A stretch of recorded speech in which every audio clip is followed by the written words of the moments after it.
constant groping of things unknown, drawing from the endless reaches of time,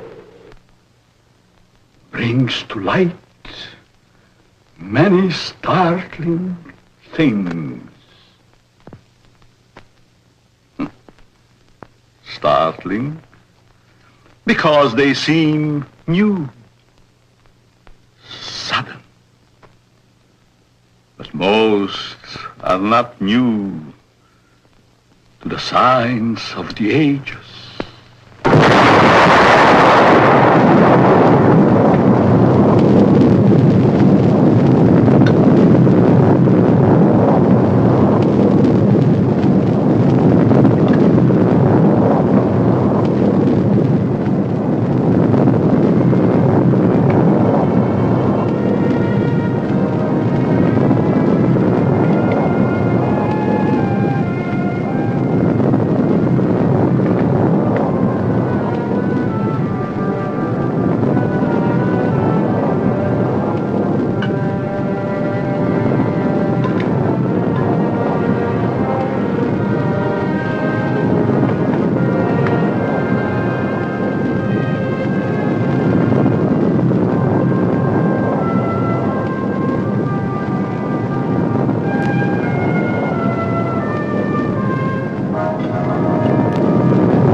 People, all going somewhere, all with their own thoughts, their own ideas, all with their own personalities. One is wrong because he does right. One is right because he does wrong. Pull the string. Dance to that which one is created for.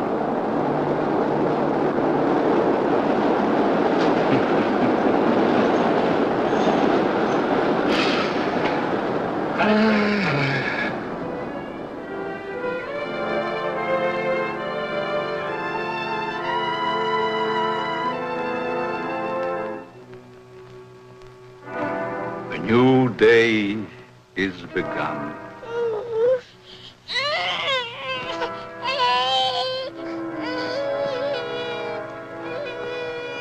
A new life is begun.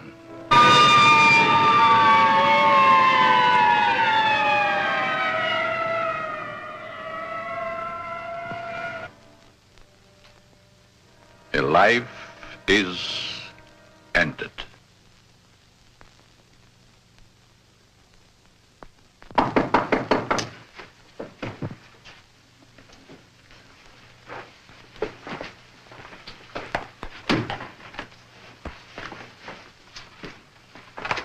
Let me see that note.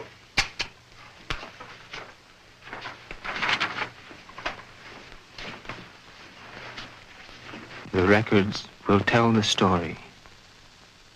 I was put in jail recently. Why? Because I, a man, was caught on the street wearing women's clothing. This was my 4th arrest for the same act. In life, I must continue wearing them. Therefore, it would only be a matter of time until my next arrest.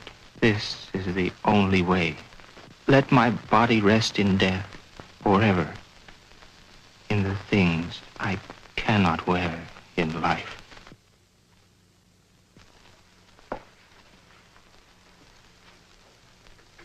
Inspector Warren is here to see you, Dr. Alton. Oh, yes. Show him in, Miss Stevens.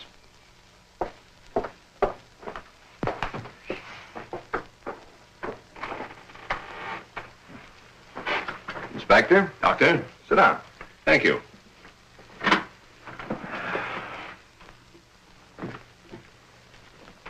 You're a very busy man, Dr. Alton, I know. I appreciate this time you're giving me. Business or pleasure, Inspector? In a way, business. From policeman to inspector. 20 years of it. I guess I've seen everything there is for a policeman to see. Yet I wonder if we ever stop learning. Learning about which we see. Trying to learn more about an ounce of prevention. I'm a man who thrives on learning. We only have one life to live. If we throw that one away, what is there left? Doctor, I'm hoping to learn something from you. And with that knowledge, maybe save some human from a fate which I just witnessed a few days ago. A 4-time loser. This type of case comes to me as well as yourself many times during the course of 1 month. The suicide? The suicide. Most of us have our idiosyncrasies. This fellow's was quite pronounced. Yes, but I wonder if it rated the death warrant it received. Well, that's why I'm here today, Doctor. What do we do about it? I've always heard you to be a hard-hearted policeman, Inspector. Isn't that what's thought of most policemen? The laws are written. The policeman is hired to see that those laws are enforced. We have a job to do.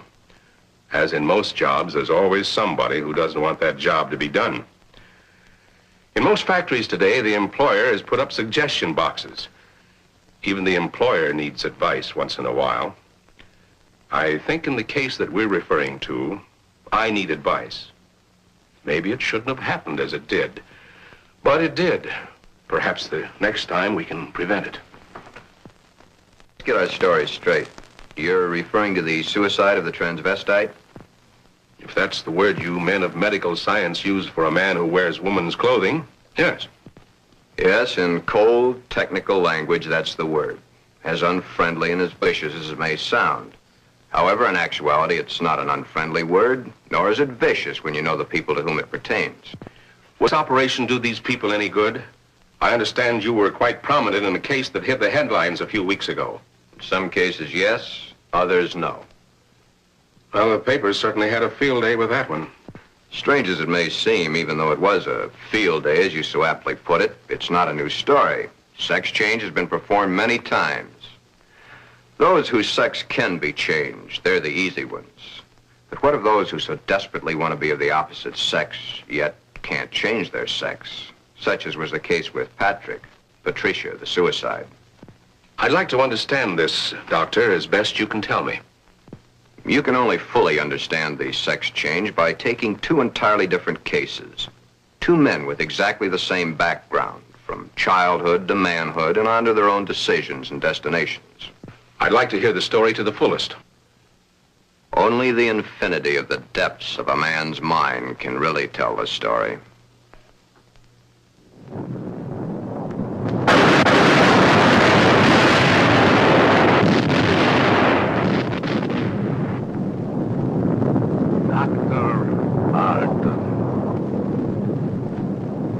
A young man, though he is, speaks the words of the All-Wise. No one can really tell the story. Mistakes are made. But there is no mistaking the thoughts in a man's mind. The story is begun.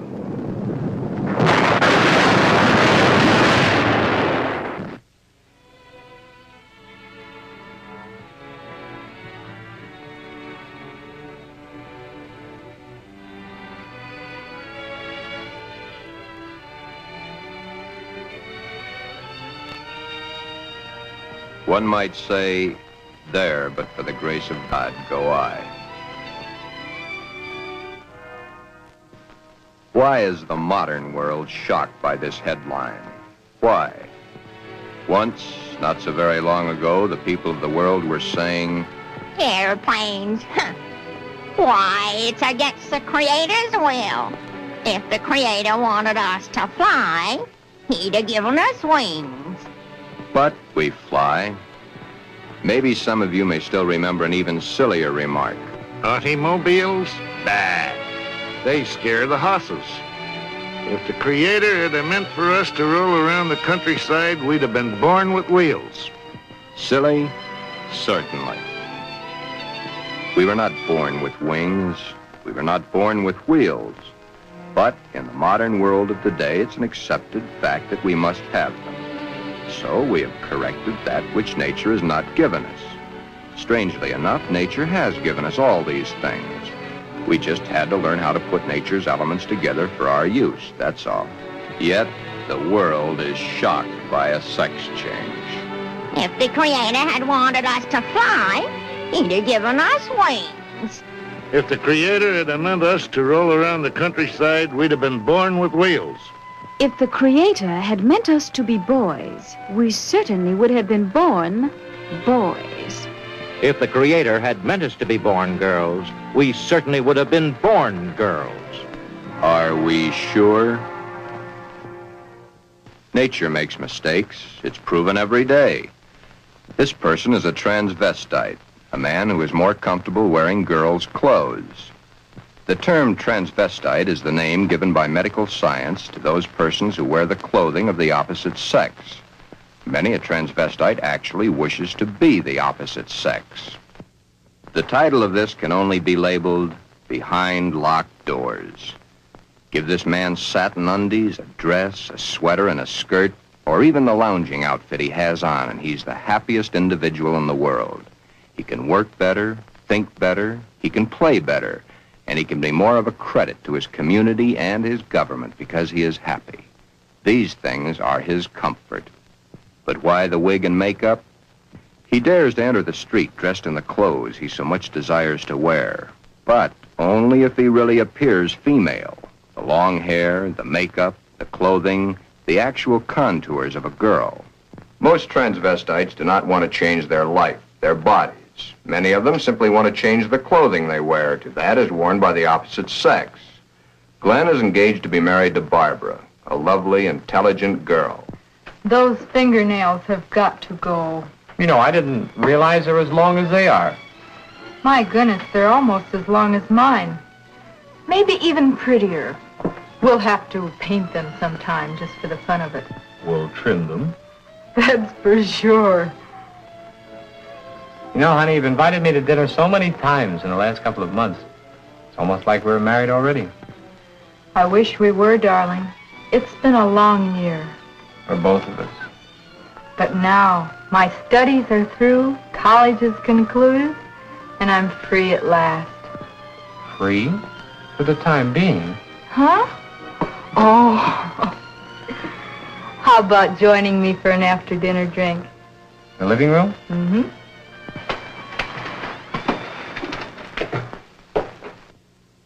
Modern man is a hard-working human. Throughout the day, his mind and his muscles are busy at building the modern world and its business administration. His clothing is rough, coarse, starched, according to the specifications of his accepted job. At home, what does modern man have to look forward to for his body comfort?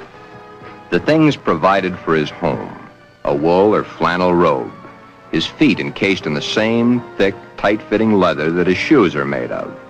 These are the things provided for his home comfort. It doesn't look so comfortable, does it? And get the hat. Better still, get the receding hairline. Men's hats are so tight they cut off the blood flow to the head, thus cutting off the growth of hair. 7 out of 10 men wear a hat, so the advertisements say. 7 out of 10 men are bald. But what about the ladies? Yes, modern woman is a hard-working individual also, but When modern woman's day of work is done, that which is designed for her home comfort is comfort. Hats that give no obstruction to the blood flow. Hats that do not crush the hair. Interesting thought, isn't it? Just for comparison, let's go native, back to the animal instinct. There, in the lesser civilized part of the world, it's the male who adorns himself with the fancy objects, such as paints, frills, and masks. The true instinct, the animal instinct, bird and animal life. Is it not so that it's the male who is the fancy one? Could it be that the male was meant to attract the attention of the female? What's so wrong about that? Where is the animal instinct in modern civilization? Female has the fluff and the finery, as specified by those who design and sell. Little Miss Female, you should feel quite proud of the situation. You, of course, realize that it's predominantly men who design your clothes, your jewelry, your makeup, your hairstyling, your perfume. But life, even though its changes are slow, moves on. There's no law against wearing such apparel on the street, as long as it can be distinguished that man is man and woman is woman. But what is it that would happen were this individual to appear this way on the street? You're doing it now, laughing. Yet, it's not a situation to be laughed at. Thus, the strange case of Glen, who was Glenda, one and the same person, not half man, half woman, but nevertheless, man and woman in the same body, even though by all outward appearances, Glen is fully and completely a man.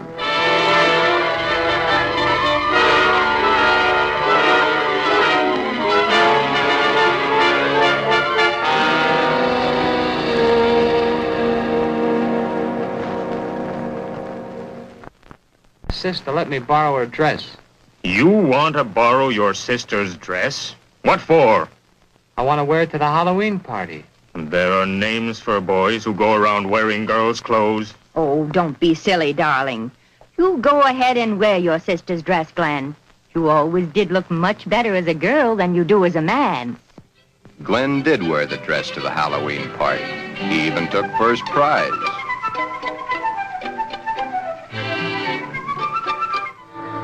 Then one day it wasn't Halloween any longer.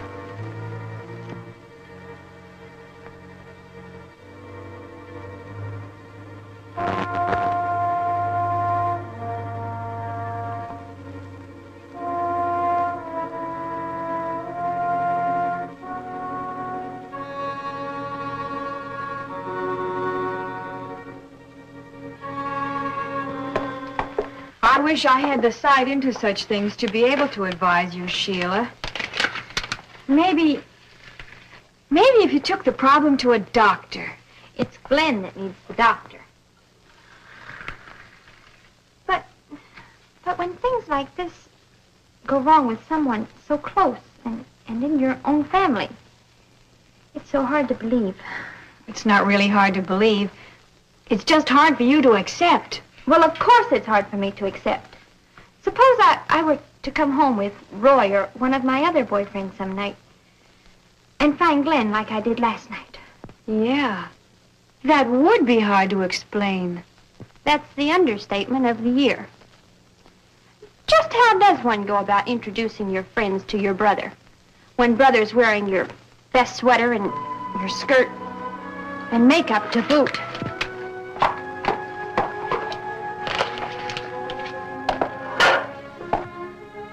Glen is a transvestite, but he is not a homosexual. Transvestism is the term given by medical science to those persons who desperately wish to wear the clothing of the opposite sex, yet whose sex life in all instances remains quite normal. Would you be surprised if a tough individual was wearing pink satin undies under his rough exterior clothing? He is. Then there is your friend the milkman who knows how to find comfort at home.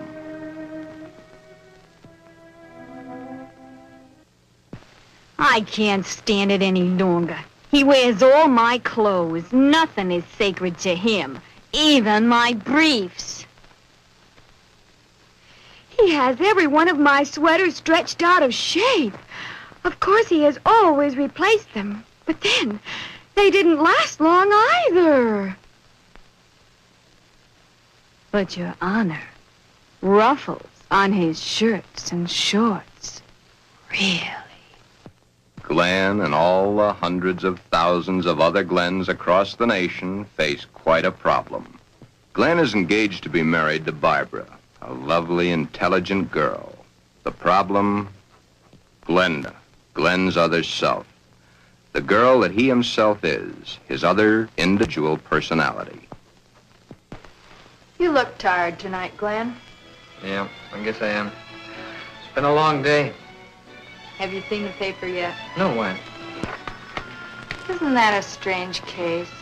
I wonder how some people's mind works. Well, some people aren't happy the way they are. That's a pretty drastic step to take. If it's the only way, I'm for it. I wonder what I would do in a case like that if I were in the mental turmoil that that person went through. Or if I suddenly realized that something was mentally wrong with you. Ooh, it's hard to visualize. Here we are, two perfectly normal people, about to be married and lead a normal life together. And there's this poor fellow who never could have been happy if it wasn't for modern medical science. Our fourth term in psychology explains a lot of the facts, but I'm afraid the end of study is only the beginning of reality. Glen's problem is a deep one, but he must tell her soon. She's begun to notice things. His nails, his eyes when he looks into a ladies' store window. So many of the little things that are hard to hide. Soon she will realize. Then there was the time Barbara was wearing the sweater Glen had always wanted to feel on his own body.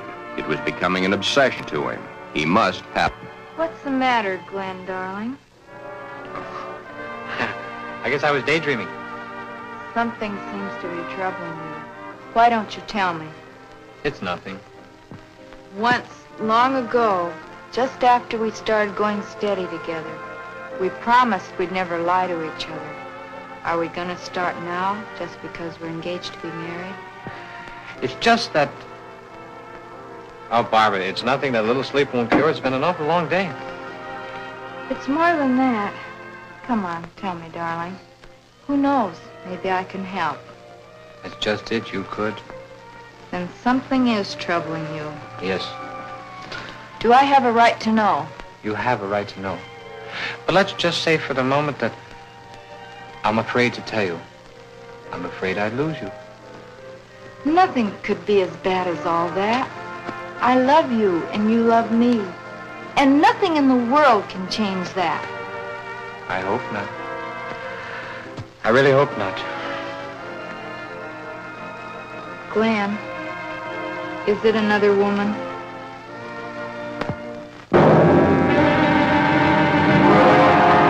Hold the string! Hold the string! A mistake is made.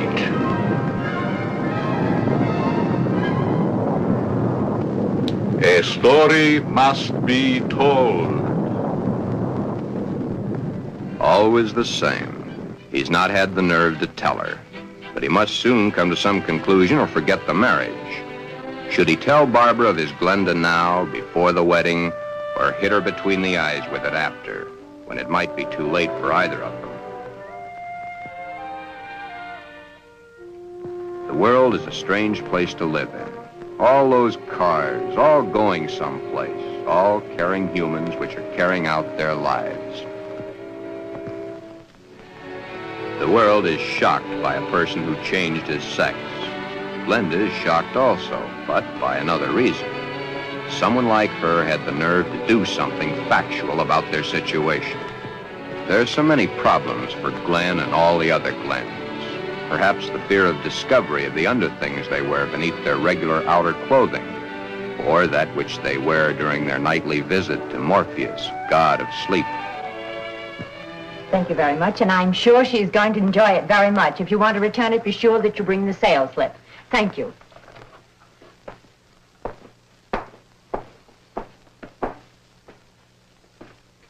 Can I help you, sir? Yeah. Let me see a 90. Well, what size? 12. The color, the material? Black? I'm very sure. Just a minute. Well, we have this here. Would you like that? Something like this? Has lace? Yeah. Perhaps he admires the material too long. You can see how sheer the material really is. Yes. You see, it's all pure nylon and only $21.95.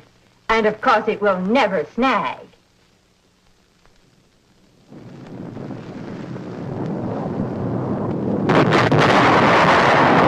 But Glen and Glenda and all the Glens and Glendas have an even bigger problem.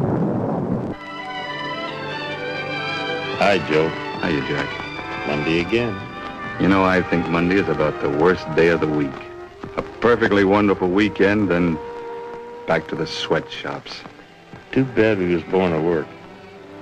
Say, did you read about the guy that aims to a girl? Says he was perfectly normal, too. How can a guy be normal and go and do a thing like that to himself? All the same, it must take a lot of guts to pull a stunt like that. That's a problem I don't ever intend to face. Maybe it's a problem we should all face. I don't get you. Just think of the unhappy life. The miserable time this world of ours must have given that poor guy. I still don't get you. Now, here is a guy who wanted to be a girl. Supposing there had been no way to change. You sound as if you're really head up on this thing. I guess I am. Do you realize what would happen if every man in the country that wanted to wear women's clothes or felt like a woman went to their doctors and wanted to change? Of course. That's why I say perhaps society should be a little bit more lenient with them. Maybe society should try to understand them as human beings. Another day done. Thank goodness. See you tomorrow, Jack.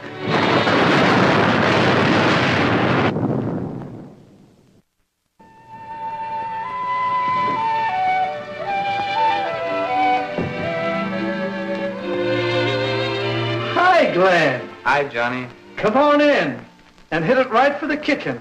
I can't let that dinner burn. You know, I thought I was going to have to eat alone tonight. Well, you probably will because I've already eaten.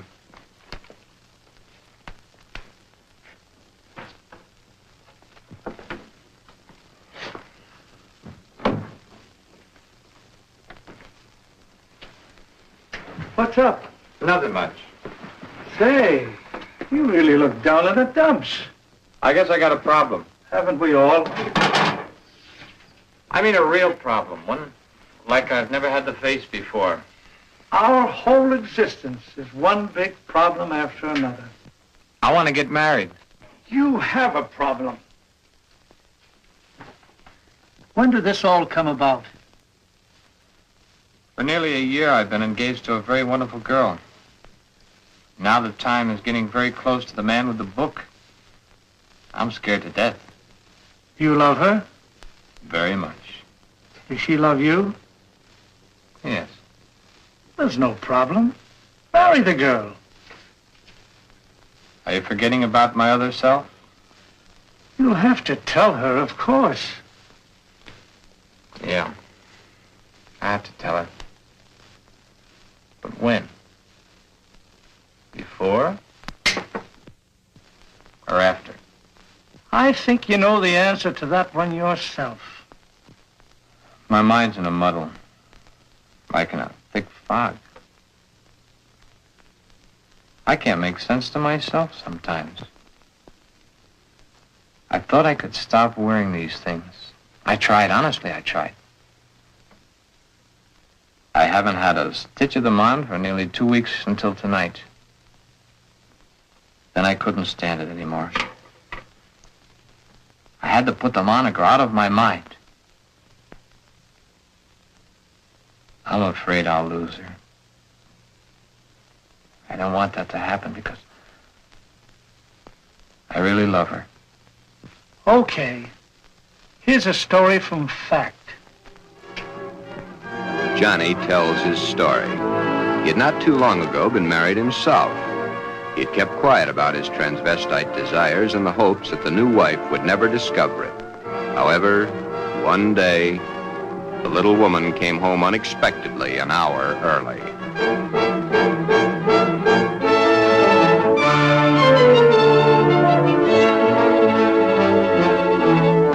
That marriage ended here.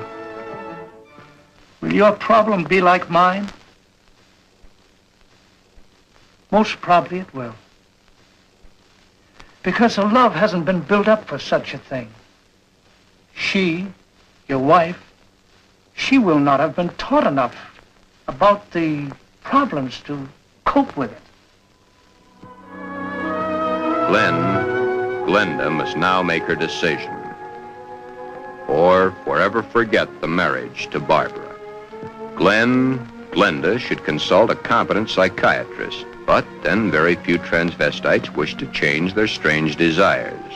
This is their life. To take it away from them might do as great a harm as taking away an arm or a leg, or life itself. Many even carry their transvestite desires to the grave with them. Yes, it is a problem.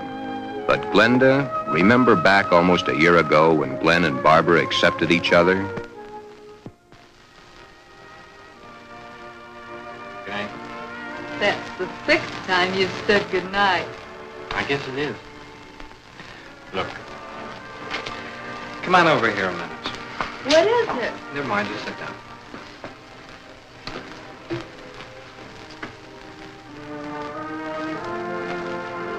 Oh, I was beginning to think you'd never get around to it. Did you mean you will?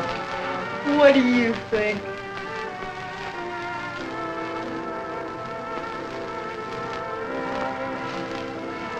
When?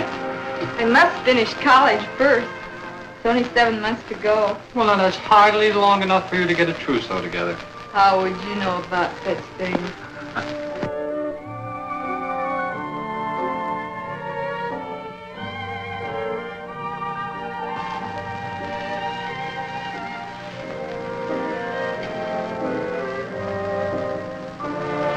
Glen, what's the matter?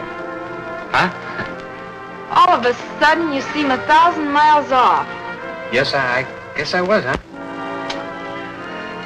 That's a mighty pretty dress you're wearing tonight. I wear my best to please you. You know, when you look at me, you just tie me in knots. I love to tie you in knots. Oh, I'll be so happy when these next few months are over. Some special reason? Of course. So you can stop kissing me goodbye at the door every night. Yes? So you can hold me close to you always. Yes? Then all you'll have to do is call and close your eyes to feel my lips on yours.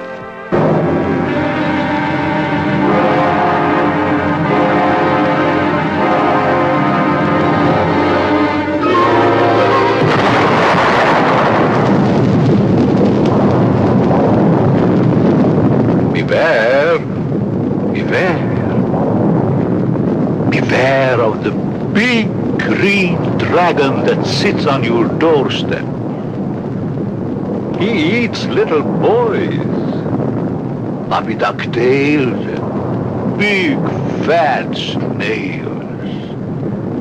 Beware. Take care. Beware.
Tell me, dragon,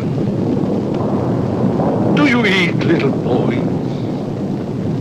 Puppy duck tails and big fat snails? Puppy dog tail, puppy dog tail, puppy dog tail.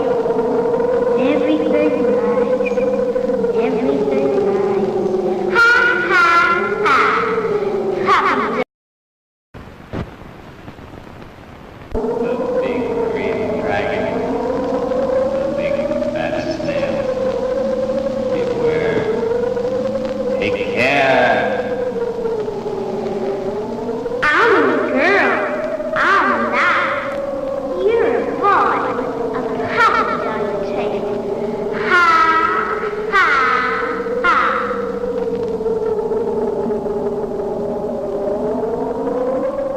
Everything nice. Puppy dog tail. Puppy dog tail. Puppy dog tail.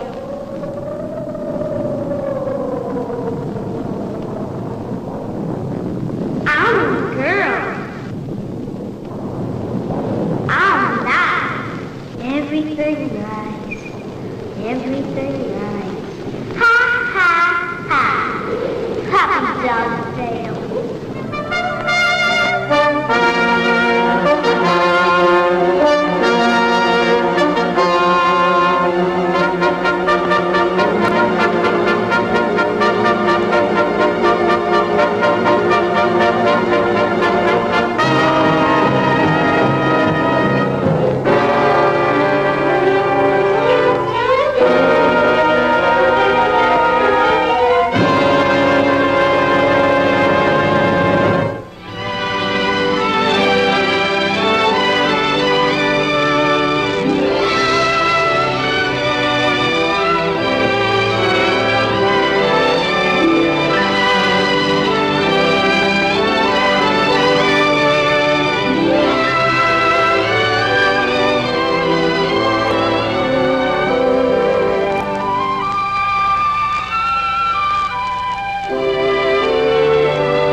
Beware of the big green dragon that sits on your doorstep.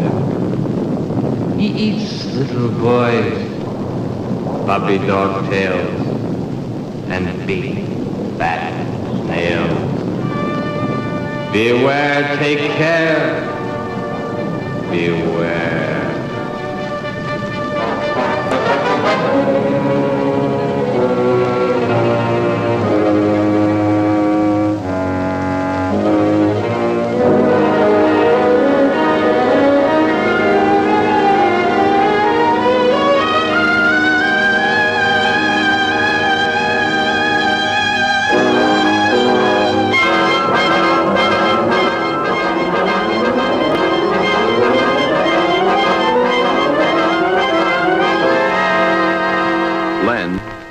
Glenda has made the decision. Glen has decided to tell Barbara of his dual personality. To tell her of the nighties and negligees, the sweaters and skirts, the robes and dresses, the stockings and the high-heeled shoes, the wig and the makeup. All that goes to make Glen into Glenda. He tells Barbara he cannot cheat her of the knowledge that she, as his fiancée, should possess. All the facts. He tells her softly, hurriedly at first, then slowly as he becomes more technical. His hands move to caress the smooth material of her Angora sweater, which he has so long and so desperately wanted to put on his own body. He tells of this to her, and she looks to the sweater and to his hand. Then, when it is all over and that much of the story he knows is told, Barbara is not sure of her own thoughts. That's about it, darling. I wanted to tell you for a long, long time, but just couldn't bring myself to do it. I've been too much afraid of losing you.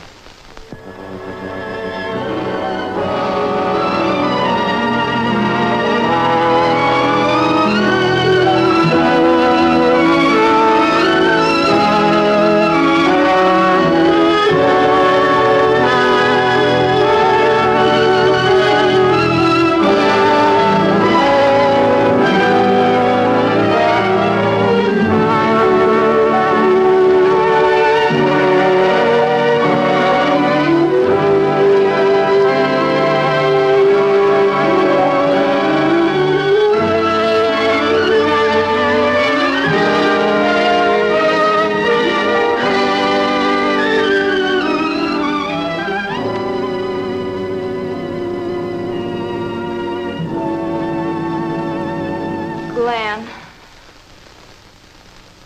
I don't fully understand this, but maybe together we can work it out.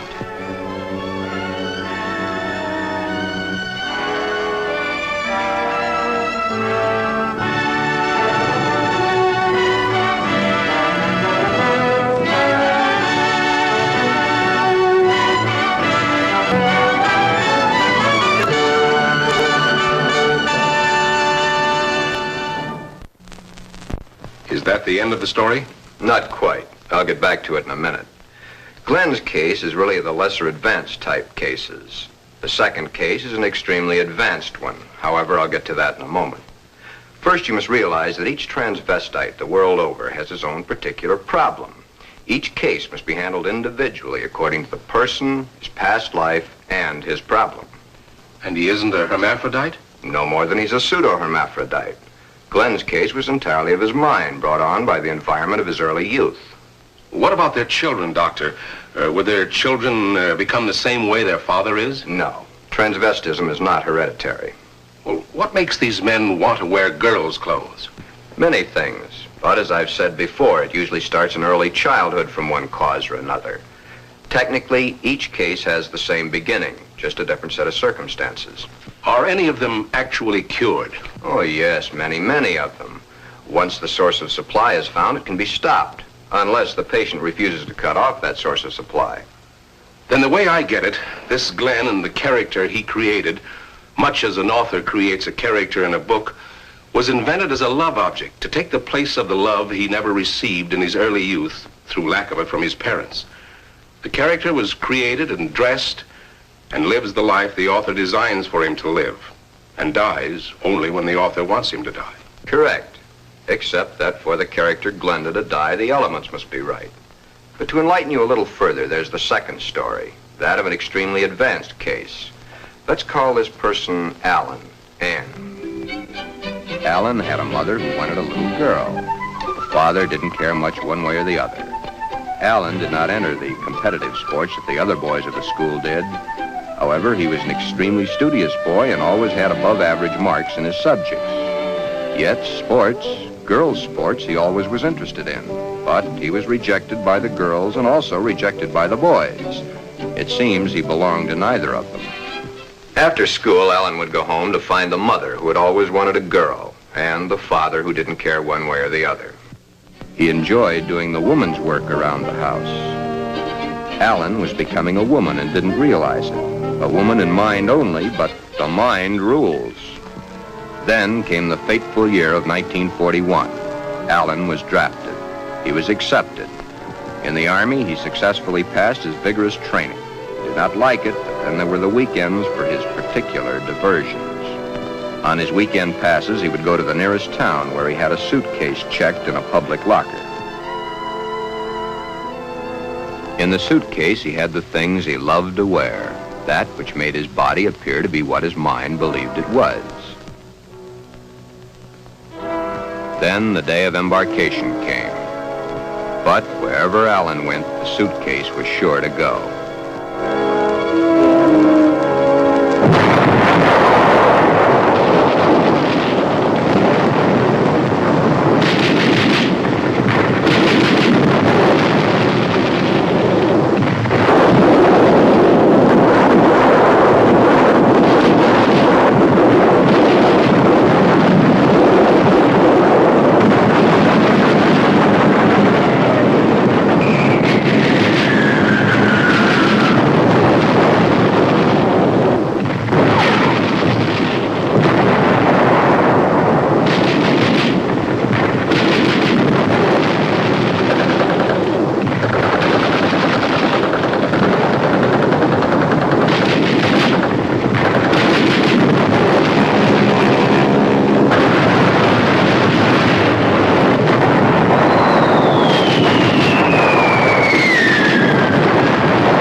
Then, as quickly as it had begun, the war was over. Allen came home. Allen had learned all the terms directed at men like himself, but no one had found out his aversion. He was honorably discharged from the service at the end of the war. He had received the Silver Star and the Bronze Star for gallantry in action.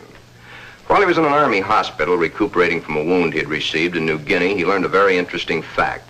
He learned that foreign doctors were doing marvelous work with a sex change, man to woman, woman to man.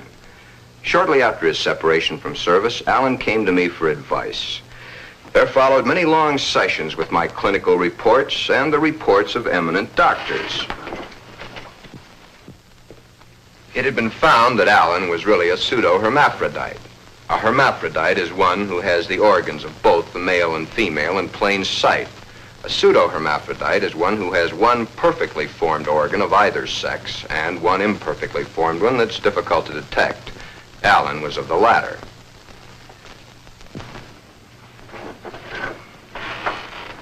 Allen was then given his choice.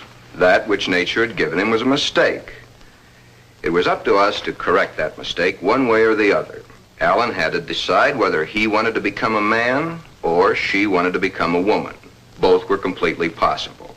Small boned, fair of complexion, his hair thin like a woman's, his body slim, hips slightly girlish. It was easy to see his decision, along with the fact that he had been brought up from early childhood to believe that a woman was the thing to be. Allen decided to become a woman. This, after all the help I could give him, was only the beginning. During the following 2 years, he was to go through the tortures of the damned. But never was there a whimper from him, because he knew that at the end of it all, he would at last be that which he had always dreamed.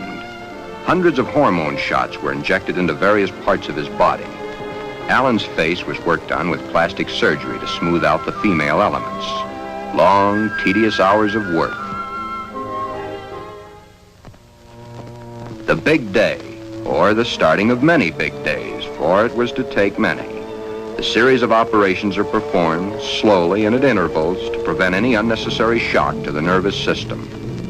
Still, the hormone shots continue, day after day, week after week, month after month. And even then, when the operation is over, the sex has changed, the shots must continue as long as Allen lives.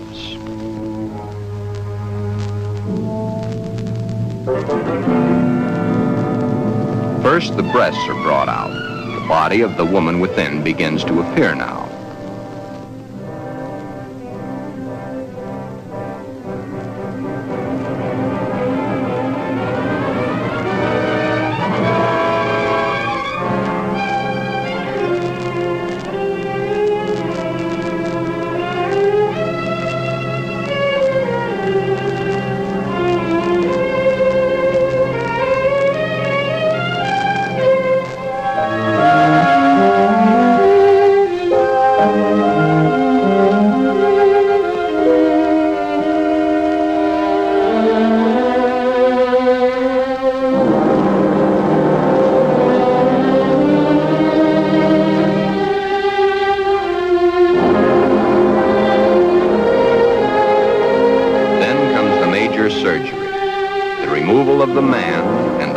transformation of the woman.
But in time, Alan is Anne, a very happy, lovely young lady that modern medicine and science has created almost as a Frankenstein monster.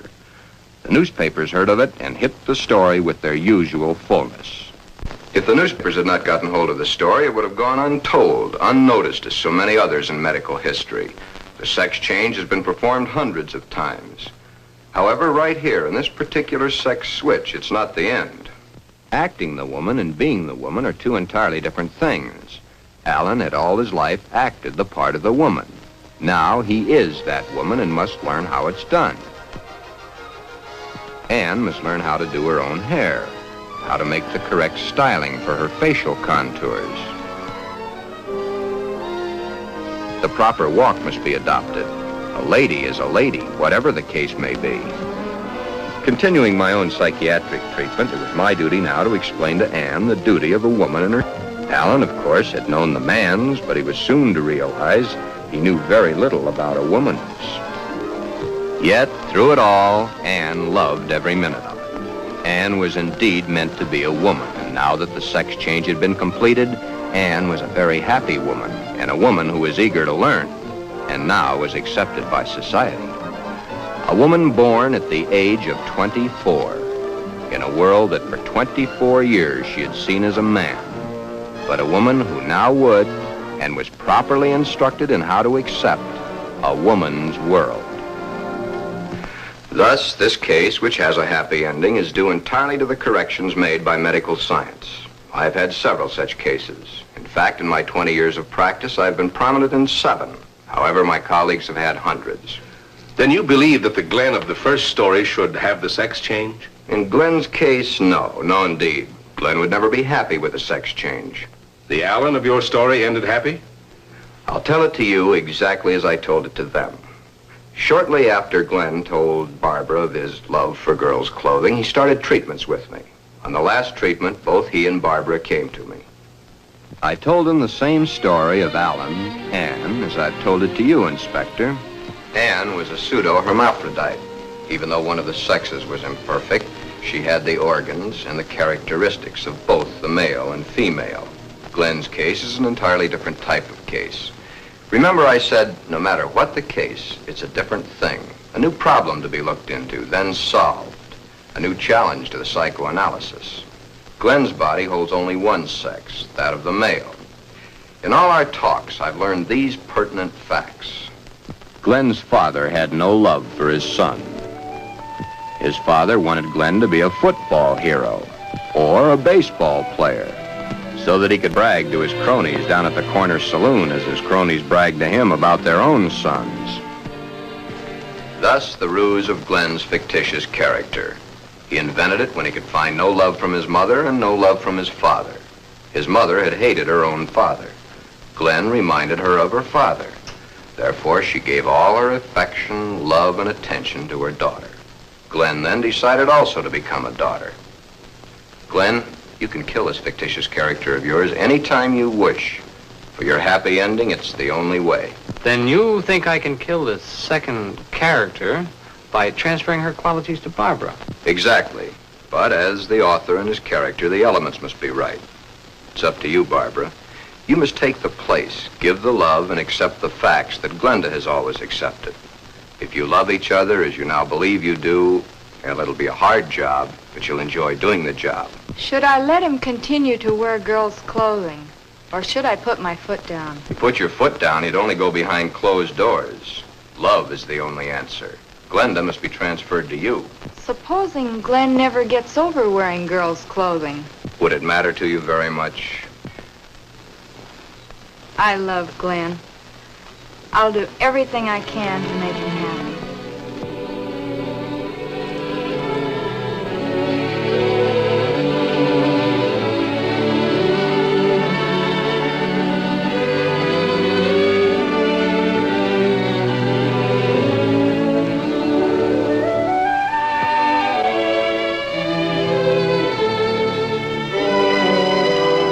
The end is only the beginning.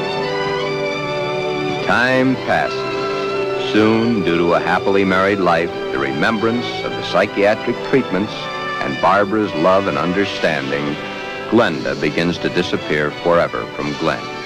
Glen has found his mother, his little sister, his wife, and his Glenda, all in one lovely package.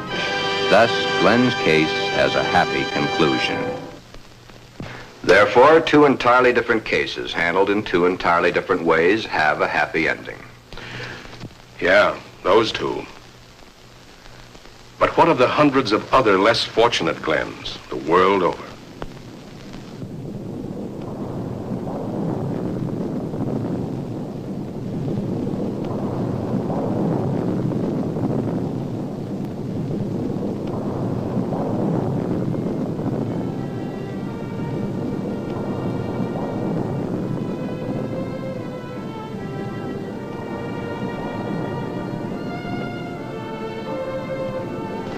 Yes. But what of the others? Less fortunate Glens, the world over.